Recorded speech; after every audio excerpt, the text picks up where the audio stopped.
歡迎嚟到黃先生戲院，各位觀眾坐好啦，開場。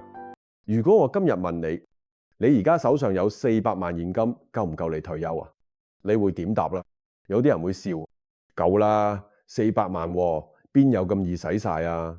但我可以話俾你聽，當你真係攞支筆，攞個計數機出嚟撳一撳，你會嚇一跳，因為喺香港400萬其實唔算多，住屋、醫療、通脹或者自己身體一有問題，啲錢好似水咁，每日留少少，留少少，到你發現嗰刻，可能已經少咗一半。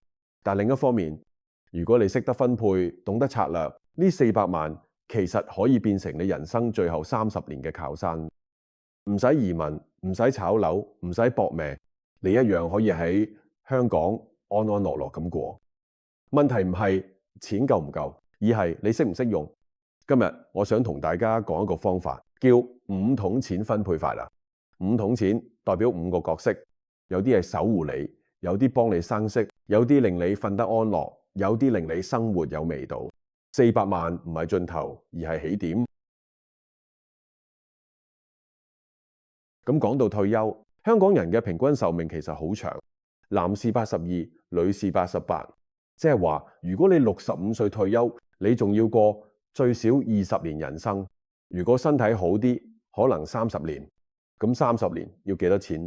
匯豐喺退休策劃指標入邊講得好清楚，佢分咗2種生活模式，一種叫簡約生活，即係唔奢華唔旅行，平平實實過，每個月大概要11000蚊開支，咁加埋20年就要差唔多200萬。另一種叫豐盛生活，即係有得食，有得去旅行，有娛樂，唔使成日計住用幾多，每個月開支就去到39000蚊，咁計落嚟要600萬左右。如果你真係喺香港住，喺香港買嘢，你就會知39000唔奢華，只係正常。你去一次超市，交個電費，睇一次醫生，買少少補品，幾千蚊就冇咗。老實講，200萬真係要好慳，600萬又唔係人人有，所以400萬就啱啱喺中間，唔算富貴，但係夠穩陣。400萬唔係可以亂使，但如果分配得好呢，其實可以撐到一段好長嘅時間。問題係大部分人都冇諗清楚，退休之後錢要點樣用，要點樣守。有人話不如移民啦，外國平啲，但係現實係唔係人人想走，亦唔係人人走得。好多香港人都想留喺度陪屋企人，睇住熟悉嘅城市，過翻自己嘅生活。咁問題嚟啦，如果唔走又唔炒樓，你點樣守得住嗰400萬？點樣令佢唔會慢慢縮水？呢條片呢，就係要講呢樣嘢。下一段我會講俾你聽，點樣用5桶錢分配法，令你嗰400萬變成一套可以長期運作嘅退休系統。講到退休咧，最多人犯嘅錯呢，就係以為錢放喺銀行就最安全。但你要記住，錢放得太集中就等於冇防守。有人將全部積蓄擺晒入股票，以為收息可以養老，結果市況一反轉，幾十年辛苦錢眨下眼就冇晒。有人覺得買樓最穩陣，以為收租可以過世，但係加息、收租難、供樓重壓，轉個頭又變負擔。亦都有人全部放喺銀行，話自己保守啲、穩陣啲，但係通脹一年偷你幾個巴仙，10年之後錢仲細過而家。所以錢唔應該一堆放，係要分開，一桶一桶咁擺，每一桶都有自己嘅用途，有啲用嚟應急，有啲負責生息，有啲幫你保值，有啲負責增值，仲有一桶要保持靈活。你可以當佢係一支軍隊，前線負責頂波，中場幫你產生收益，後防守住底線，各司其職，互相保護。退休理財唔係賭一鋪，係要守得耐，企得穩。5桶錢呢個方法就係幫你做到，唔使日日睇市，唔使驚波動，但係啲錢咧仍然可以幫你運作落去。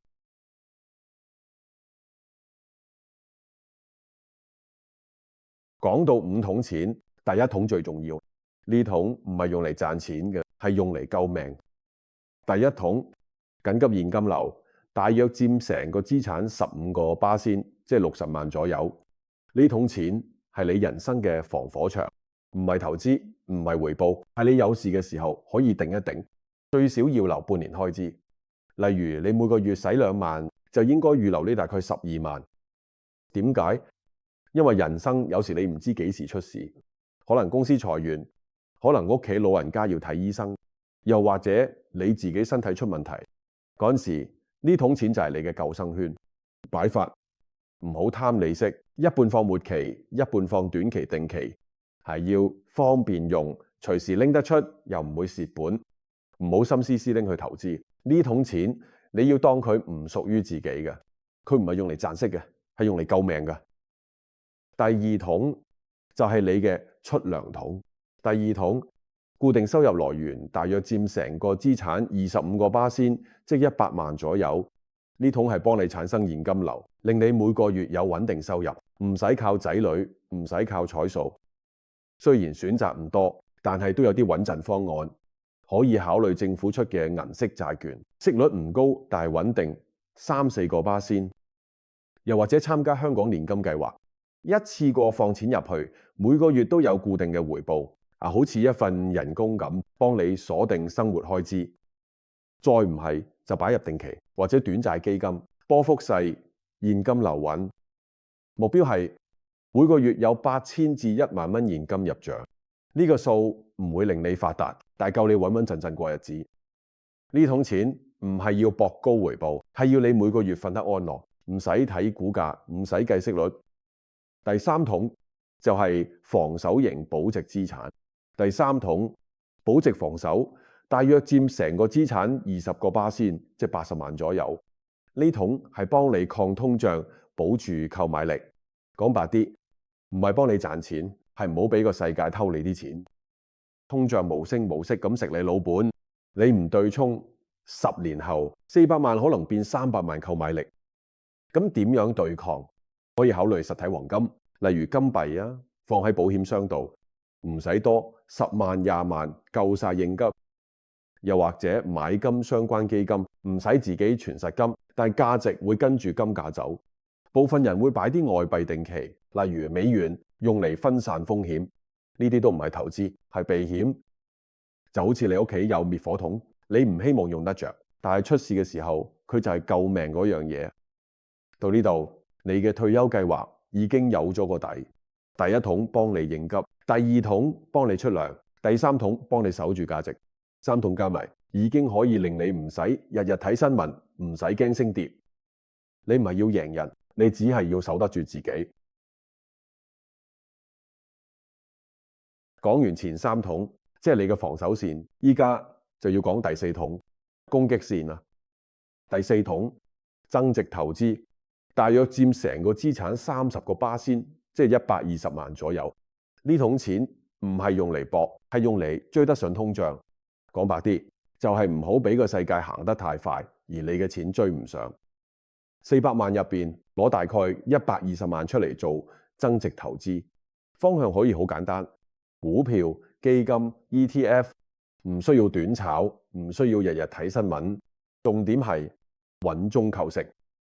你可以考慮啲波幅細啲嘅產品，例如香港嘅恒指基金，又或者一啲退休型基金，回報未必爆升，但夠穩定。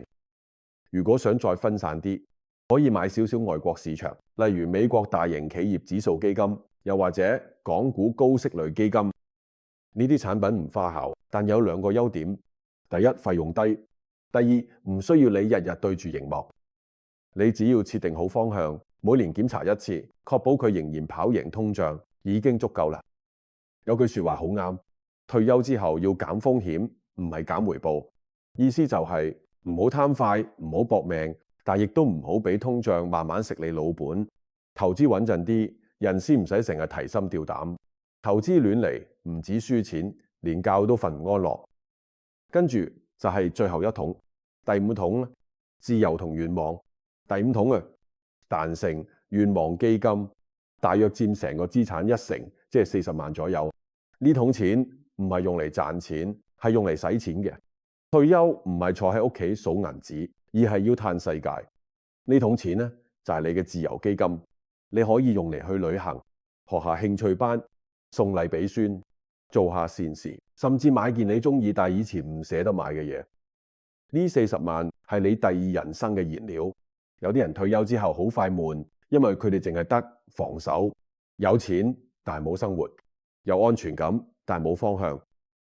第5桶就係提醒你，退休唔係終點，係另一個階段嘅開始。唔好驚用錢，只要用得有意義，呢啲錢就唔會浪費。人生最後30年唔應該淨係講幾耐用得晒啲錢，而係要諗我仲想點樣過。前4桶幫你守住生活，第5桶幫你守住自己。到呢度5桶錢就齊晒，有工有房有生活，錢唔再係負擔，而係幫你安安靜靜咁過未來日子嘅工具。講到呢度，你可能會問，咁實際上400萬點樣分？我哋一齊撳個數。假設你手上真係有400萬，第1桶緊急現金60萬，放喺銀行活期、短期、定期，唔貪息，求穩陣。如果發生突發情況，例如醫療、維修、失業，都有後着。第2桶固定收入來源100萬，擺入銀色債券、年金計劃或者啲短債基金、定期存款，目的係令你每個月都有現金流，8000至1萬左右。呢個就係你嘅出糧桶。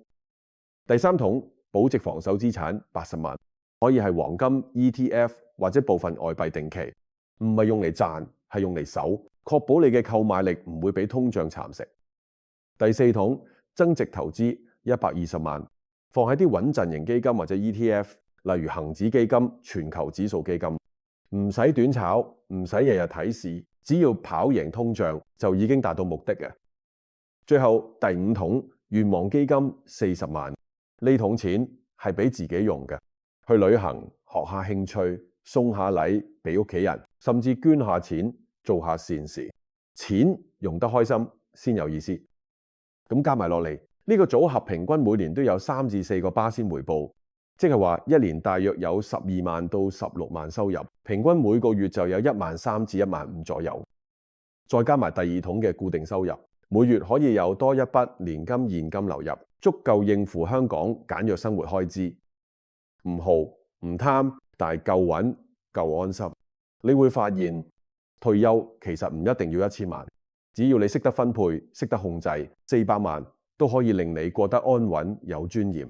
呢個就係5桶錢真正嘅威力。5桶錢唔係教你點賺錢，係教你點樣穩穩陣陣過日子。講到尾，400萬退休唔代表要放棄生活質素，反而係一種更理性嘅選擇。有啲人追求10萬蚊月入，有啲人只係想每個月夠開支。但其實最重要唔係你有幾多，而係你點樣用、點樣守，同埋你願唔願意面對現實。因為香港人最大嘅問題唔係冇錢，係太多時候以為有錢等於安全。但係事實係，如果冇規劃，幾多都會冇晒。5桶錢呢個概念就係幫你將人生重新排好次序，邊啲錢用嚟守，邊啲錢用嚟生息，邊啲錢用嚟享受，全部都要有位有序，咁你先唔會俾錢綁住。400萬夠唔夠？答案唔係我講，係你自己決定。我想問你，你覺得自己將來要幾多先安心退休？你又會點樣分你嘅5桶錢？留言話我知你點睇。多謝你陪我睇到最後。如果覺得條片有啲料，想我爆多啲猛料，請我飲杯咖啡啦。掃呢個 QR code 或者撳留言置頂嘅鏈接，一杯咖啡就當俾我充翻啲電，繼續拍落去。如果你覺得今日呢條片幫到你，記得俾個 like， 撳個 subscribe， 開埋個鐘仔，唔好錯過咗我下一條片。